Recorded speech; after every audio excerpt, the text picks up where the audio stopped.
Are you ready to embrace a deeper, more intentional way of living? Introducing Deep Calls to Deep, Meditations for Your Spiritual Journey, Volume 1 by Brandon Andrus. Deep Calls to Deep offers a 1.5 years of weekly meditations to inspire spiritual growth and guide you toward a more meaningful, embodied life. Order your copy today wherever books are sold and begin your journey into greater connection and purpose. Deep Calls to Deep. Let your soul awaken.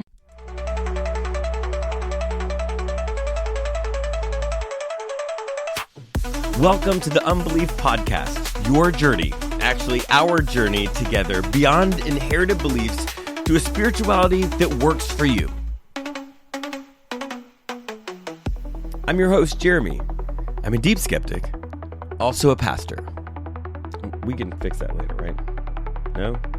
Damn. You have made it safely to another book club episode of the Unbelief Podcast. All right, we are continuing in our sort of deep dive on Genesis. We're in chapter 16. We are finding these weird, interesting stories. We've moved from the cosmic stories of the kind of creation to the patriarchal stories, Abraham, Isaac, Jacob, these stories. And these are like everyday life stories. These are the way that people live their lives. And so the kind of insights that the ancient spiritual text is trying to give us are the everyday kinds of insights. And this one is a really interesting part of the scripture because it's a part that actually is held by multiple world religions, right? This is a part that Christianity really traces back to Judaism and Islam. Islam is going to trace its ancestry through this story that happens in chapter 16, and it is fascinating the way that this reveals things about who we are and about how we live our lives, how we make mistakes, all of that. So let's just jump in. Right at the beginning of chapter 16, we get just wild sentence. It says, "Now Sarai, Abram's wife, bore him no children. She had an Egyptian slave whose name was Hagar, and Sarai said to Abram, 'You see that the Lord has prevented me from bearing children.'" So what happens here is there's this promise that's been given to Abram that he's going to have lots of descendants. But from the very beginning, from the first words about the family of Abram, we get this Sarai doesn't bear children. She is sterile. She's unable to conceive. And this is going to be a complicating factor to having lots of descendants, right? And so what's interesting here, though, is Sarai moves the blame from her body or whatever onto God. And so Sarai says, "You see that the Lord has prevented me from bearing children. The Lord has prevented me from bearing children." And that is fascinating because what she says next changes everything. She says, "I've got this slave in my household. And I think that you should," it says, "go into my slave," if you know what I'm saying. and you should bear a child with her. And it's this crazy, just this wild assertion that we're going to take things into our own hands. And it seems sudden. It looks like it's motivated out of Sarai's pain, because to be sterile, to not be able to conceive in that culture meant that you had done something wrong. That's what people believed. We know that's not the case, but that's what people believed. And so Sarai is in this pain, this social pain, this, existential, like, oh my gosh, my husband believes that God is going to give him lots of descendants and I can't conceive. Like, what are we going to do? So she acts, it seems suddenly, rashly, out of that anxiety, out of the pain, and says, go and have a child with my slave Hagar. And that's what Abram does, it says, again, this sort of euphemism for sex, it says, he went into Hagar and she conceived. And then Sarai is really upset because things change.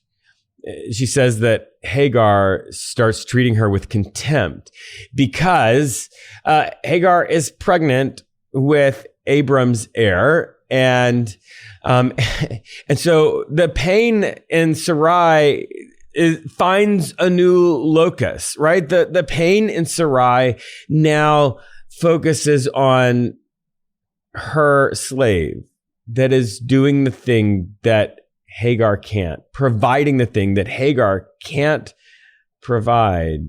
And she says to Abram, like, she's been awful to me. And Abram says, she's your slave. Do what you want. And then it says that Sarai treats her cruelly.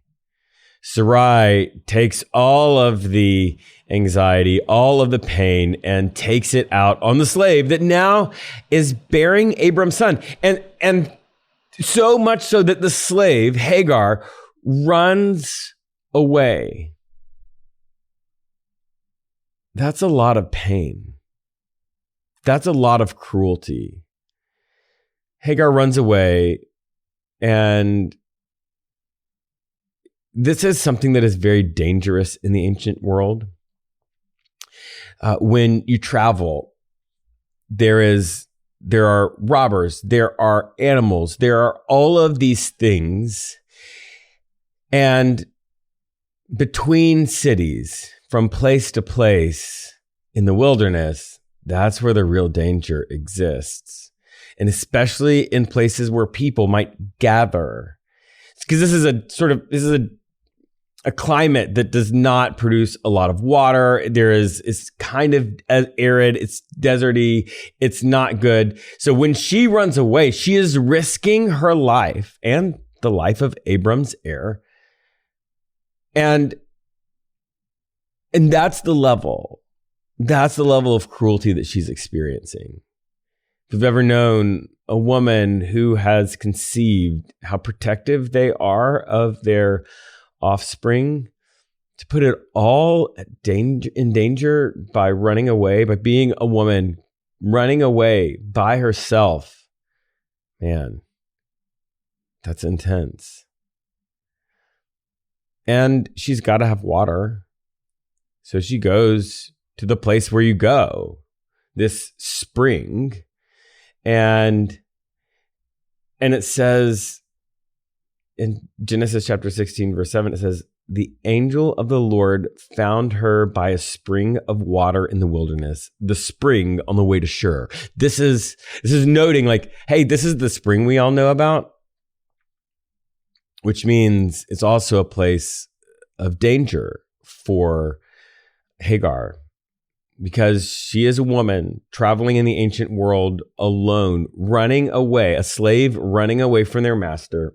And she goes to this place where there's going to be other people. But God shows up there, and in the form of this angel. And it says that, Hagar, where have you come from and where are you going? This is a repeating theme in the Bible where God will ask a question that clearly God is supposed to know. It happens in the very beginning of Genesis with Adam and Eve. God, after everything turns upside down and they're ashamed and they're hiding, God's like, where are you? There's a tenderness, though, to this question, because this is a wound. And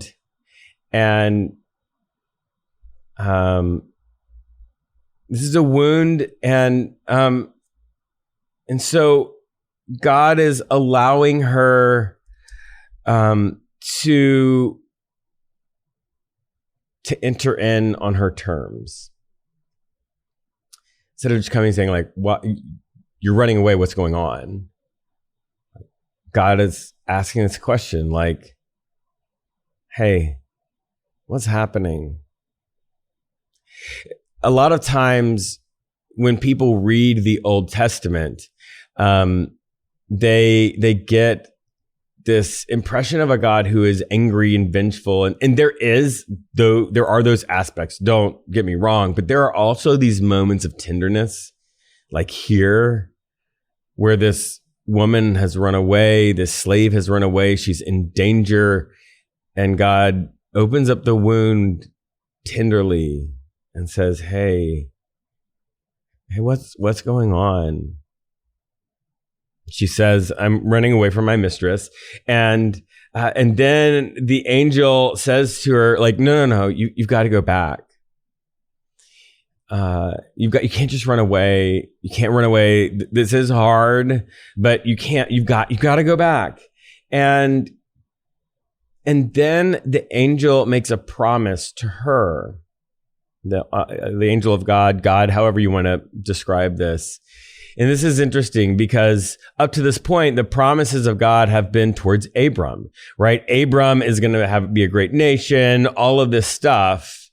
And now a promise is being made to Hagar, the slave of Sarai, who is the wife of Abram. And it is, I will so greatly multiply your offspring that they cannot be counted for It is the same promise. The same promise that God has made to Abram. Now it's not all of the promise, but this part is part of the promise that God has made to Abram. And then it says, like, look, this offspring that you're going to have is going to be wild, and he's going to be sort of fighting. He's going to have to fight his way out. He's going to be a fighter, and he's going to be at odds with his family, right? He's going to be at odds with his family because the family is supposed to come through Sarai. And so, and this is where Hagar is told to name her son Ishmael. Ishmael is the father of the Islamic people. Ishmael is the beginning of their story. And so she has this moment of, like, recognizing what's happened there and saying, like, okay, going back, Hagar does have the son. Abram is the person who's supposed to name the son, but Abram names the son what Hagar has told him to name the son, because it's what God has told Hagar to name the son. And the assumption here is this is the same God that's made the promises to Abram, and this is where the everyday stuff comes in, right? The everyday kind of implications. These are stories of people's lives, right? This is the everyday life stuff. And I'll be honest, this happens.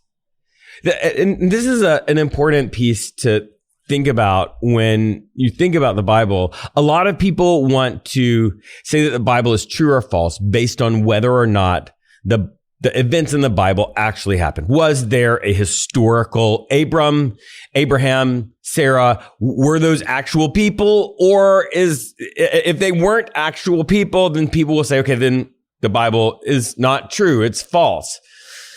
But that is a narrow understanding of true and false, especially when you come to ancient spiritual texts. You are not looking for modern historical values. What you're looking for is deeper truths, right? Because the stories in ancient spiritual texts like the Bible that have lasted for hundreds or thousands of years and have informed the lives of people for that long. They haven't guided people for that long because there was actually this person, this happened, right? Like there's some sort of historical validity to it. That's not the important part. That's not what has sustained these things for millennia. There's another kind of truth, another way that things are true. So things are not just true if they happened. Things can also be true because they happen, right? Because what is being shown, taught, explained is a deep human reality. It's something that we all experience. And when you find a text that talks about the human experience, that's the thing that sticks. It's not just true because it happened. Whether or not you believe that Abram was an actual historical figure doesn't matter, because this story happens. Like, this story is my story. Story is your story, right? What happens here is Abram and Sarai, don't believe promise. Sarai is in pain. Sarai feels like her life is not measuring up to what it should be. And she also has a stigma. So there's this pain and anxiety. And what happens is that instead of thinking things through, instead of paying attention, being logical, making good, solid decisions, Sarai acts impulsively out of her anxiety, out of her pain. It makes a rash decision. And when we do that, when I do that, when you do that, the result is more pain. But now it's not just our pain. It's not just our anxiety. Often the result is pain for other people as well. Pain for our friends, pain for our families, pain for innocent people that didn't deserve that. But it's because you chose to act out of your pain and anxiety and make a quick snap decision and do something that if you had taken a second, just taken a beat, you would have said, this is going to cause too much pain. And when you do that, everyone hurts. Everyone hurts. And you thought it was going to fix the pain, the anxiety, but it doesn't. Now the pain and anxiety has another locus, another way in, another vector to enter your life. Yeah. This isn't true because it happened. This is true in a deeper way. This is true because it happens. But like sometimes it's not you acting out of your own pain. Sometimes you're the victim. Sometimes you're not Sarai. Sometimes you're Hagar. And somebody presents you with something that may seem good. And then all of a sudden you realize, oh, I'm being hurt from this. I didn't expect that. Why in their pain did they inflict more pain on me and on all these other people? And I think the pattern of how Hagar responds to it, I think that's actually maybe really helpful for us when we are the ones that have the pain. Yeah. We're the ones that have the pain inflicted on us.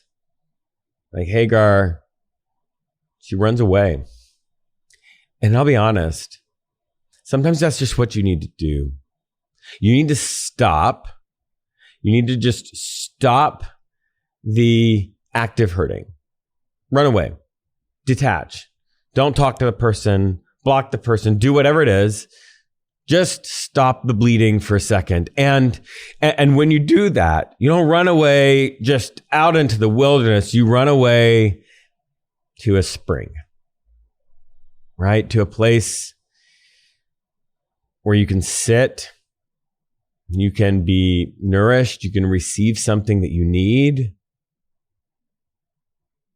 And maybe meet God there. I don't know. Like, everybody has different ways of experiencing God. And for a lot of people, that's nature. For a lot of people, that's art. For a lot of people, that's social act. Maybe what you've got to do is you've got to run away and write a poem. Yeah. Maybe you've got to go camping, hiking. Maybe you've got to find a cause that you're well, I don't know. Maybe you've got to meditate.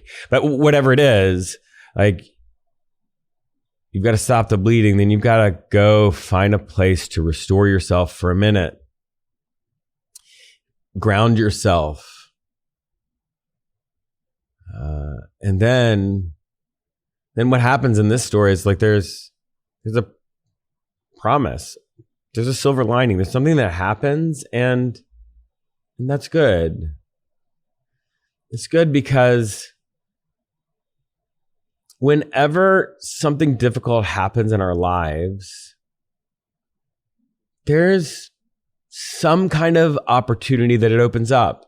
Even when it was painful, even when it was like really, really hard, really problematic, there's always some silver. If you run away, you sit by the spring, and you look, you can find it. You can find the silver lining. You can find the opportunity. Yeah. And that's what happens. That's what happens in the story. It's not true because it happened. Maybe it did.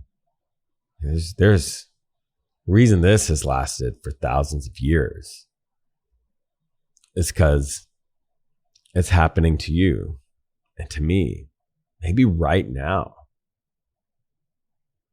So that's what happens in chapter 16. But then things get good and weird in chapter 17, right? Because Abram and Sarai have taken matters into their own hands. Sarai has said, it's God, right? God is the one who screwed this up for us. So let's do this thing. And there's like a breaking of this agreement between Abram and God. And that's got to be healed. And so Abram has this moment years later where he gets back on track with God, right? It's like years and years later of he's gone down this other path and now he's like, okay, no, I need to get back. I need to get back with God. And God reaches out and starts talking to him. And he's like, look, I'm still here. God says to Abram, like, I made the covenant with you. You broke it, but I'm still making good on this. I'm still going to do it. And he says, I will make you exceedingly fruitful. I will make nations of you. Kings shall come from you, Abram. These are the big promises. The same promises that God has made, but even more specific, even grander, it's just this overwhelming thing of like, after years of like going away from God, God shows up and says, no, I'm still here. I didn't go anywhere. And he says, like, so God's like, well, let's get back. Let's get back. Let's get back on track. And so they have another sign, another ritual that happens now as a result of what the breaking of the covenant, the years of like walking away. God comes back and says, okay, let's get back on track and let's have another sign. Let's do something else. And it's kind of weird. God says, it's time to circumcise yourself. It's time to take the foreskin off, right? And I mean, it's a thing. And he says, not just you, all of your servants, all of your offspring, everybody forever is going to have this operation, which I don't know. I imagine Abram like having this experience with God, this encounter, and he's like, goes back and he's like, hey guys, good news. God's still going to make good on the covenant. I mean, I got good news. I got bad news. God's going to make good on this covenant. Also, all the men's got to have an operation. And so, they do it. And then, he's like, all right. And this is also where God, changes Abram's name, where Abram becomes Abraham. And God says to Abraham now, as for Sarai, your wife, you will not call her Sarai, but Sarah shall be her name. I will bless her and also give you a son by her. Which Abram's like, what are you talking about? I'm 100 years old. Sarah's 90. How, like, God, you don't understand how the body works. Like, we can't do it. And this is one of those moments where it's weird, it's mystical, magical. I don't know what you want to call it, but God says, no. Yeah, that's going to happen. And then Abram says, okay, but can't Ishmael do it too? Can Ishmael be the heir of all of this? Like, can we do that? And God's like, no. But I will bless Ishmael, which is interesting because God's already made this promise to Hagar, to the slave. But now God says, no, Abram, I hear you. I already made this covenant. But like, here it is. Ishmael, I'm going to bless him, make him fruitful, exceedingly numerous. He shall be the father of 12 princes. I will make him a great nation. 12 princes. 12 is an important number in the Bible. Important family number, important covenant number. And God says, but no. Covenant I made with you. It's going to be passed down to Isaac, to the son that Sarah is going to bear for you. And so Abram took all the people, all the men, circumcised them. And this is something that is interesting because it is so intimate. And this sign is a sign that men in Abram's house and all of his descendants will see. But they will see in moments of private moments and in vulnerable moments. Their partners will see this in vulnerable moments, in intimate moments, and says something about the connection that God is wanting.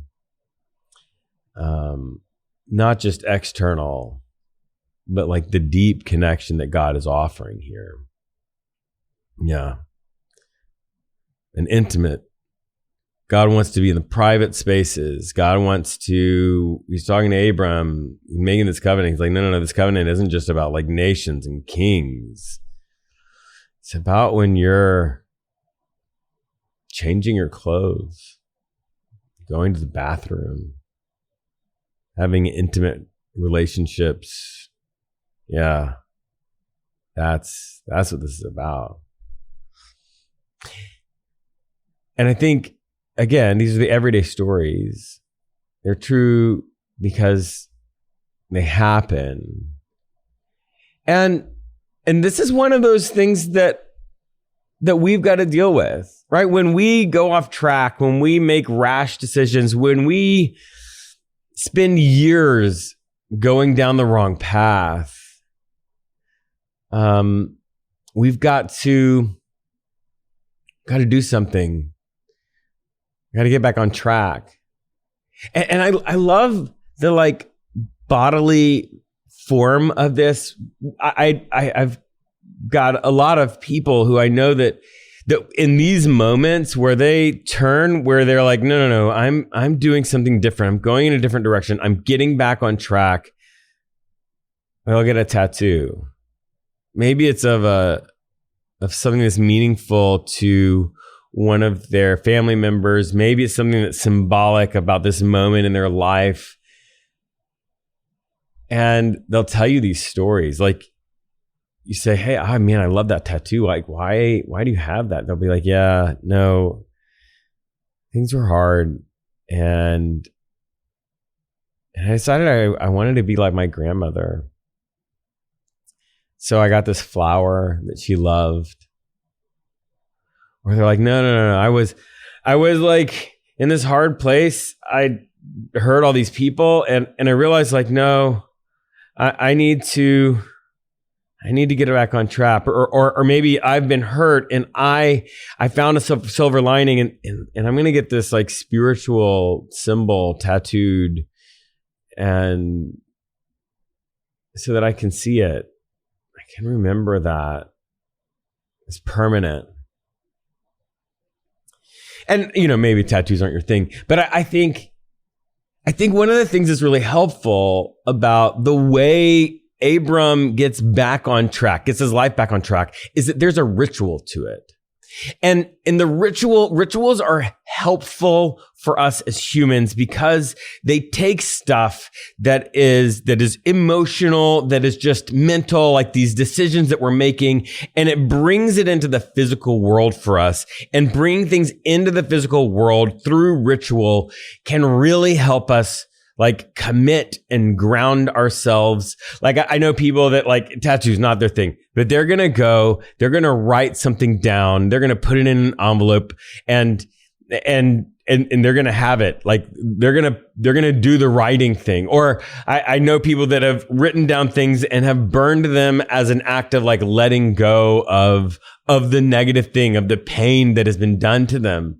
Or I've got a friend that like will burn sage while they are making these new commitments out loud. And there's this sensory experience of smelling the sage and of seeing the smoke go up that like, oh no, now I'm filling this space with this new reality, this new thing. I have another friend who, what they do is they write it down on a sticky note and they'll put it on their mirror in their bathroom. So then when they wake up in the morning, when they're brushing their teeth at night, they'll see the new thing. They'll see the commitment and they'll say, yeah. Okay, today I'm starting new. I'm starting fresh. I am going to do this thing. Finding ritual that will help you ground the getting your life back on trackness, like Abram does here. Yeah. That's the stuff that happens. It's the things that can really help us in these hard moments in our life. It doesn't necessarily have to be religious ritual, right? Not everybody is comfortable with that, but sometimes just, even if you're not a particularly religious person, finding physical rituals that you can do in these moments. I mean, there's something just deeply human about the human experience that happens. So that's this Genesis, the chapter 16 and 17. But man, I can tell you, like, I really want to go to the next one, but we're not. That's going to be the next week's podcast. It's Sodom and Gomorrah. And this is the Sodom and Gomorrah is this like passage that's been used to demean and shame and exclude queer people. It's not about that. It's not about that. And it is an R-rated story. So next week, listen up. It's going to be a lot, and it's going to be so good. Just like, think like, okay, we're doing Game of Thrones this week. We're doing Bridgerton next week. That's what's on the horizon. Yeah. So this is a book club episode, and the book club only works if there's a club to have the book club about, with, talk, all that stuff. We actually do that on Discord. We call it Not Church. We call it that because somebody said that it's like church. People like discussing spiritual things, practices, beliefs, but nobody's telling you you're going to hell because you believe the wrong thing. So yeah, if you want to be part of that, we'd love to have you. You can go to patreon.com/skepticpastor. It's $3 a month. It's $3 a month because, we're not going to ask you to give some percentage of your income, but it's just pay for what you get. If it works for you, great. If it stops working for you, you just stop paying for it. But it's a beautiful community of people of all kinds of different spiritual beliefs and practices and streams. Like, there are Christians, there are post-Christians, there's agnostics, all different kinds of people. You are totally welcome there. And the other thing is, this podcast get off the ground. We've got hundreds of listeners, and that's really great. But it really helps if you like this to give us a 5-star, 4-star, whatever high review and write something great about us wherever you find this podcast. That really helps. So we appreciate it when you spread the word. That's it. That's the podcast. Shout out to the Choir Network, to Patheos, to Matthew and Keith, who make everything happen. Now, get out of here. Go do something to make the world a better place. Okay? We'll see you next time.